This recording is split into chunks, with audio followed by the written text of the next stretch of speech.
Daniel chapter 6. Pleased Darius to set over the kingdom 120 local governors, who should be throughout the whole kingdom, and over them 3 presidents, of whom Daniel was one, that these local governors might give account to them, and that the king should suffer no loss. Then this Daniel was distinguished above the presidents and the local governors, because an excellent spirit was in him, and the king thought to set him over the whole realm.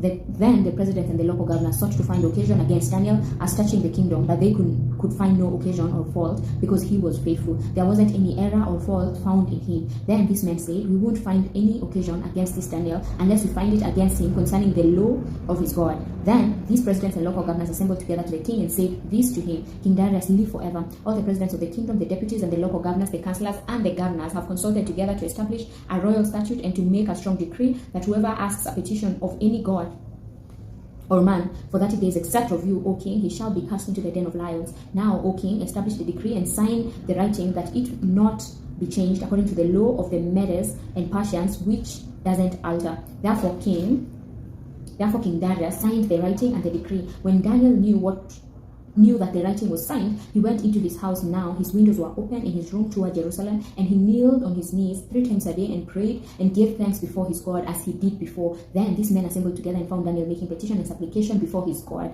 Then they came near and spoke before the king concerning the king's decree. Haven't you signed a decree that every man who makes a petition to any god or man within 30 days except to you, O king, shall be cast into the den of lions? The king answered, this thing is true according to the law of the Medes and Persians, which doesn't alter. Then they answered and said before the king, that Daniel, who is of the children of the captivity of Judah, doesn't respect you, O king, nor the decree that you have signed, but makes his petition 3 times a day. Then the king, when he heard these words, was very displeased, and set his heart on Daniel to deliver him.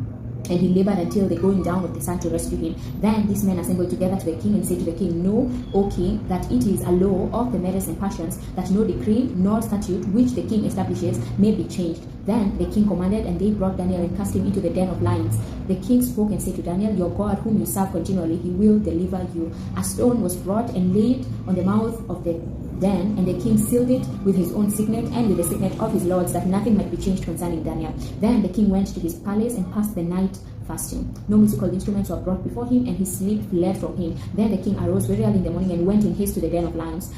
When he came near to the den to Daniel, he cried with a troubled voice. The king spoke and said to Daniel, Daniel, servant of the living God, is your God whom you serve continually able to deliver you from the lions? Then Daniel said to the king, O king, live forever. My God has sent his angel and has shut the lions' mouths, and they have not hurt me, because innocence was found in me before him and also before you. O king, I have done no harm.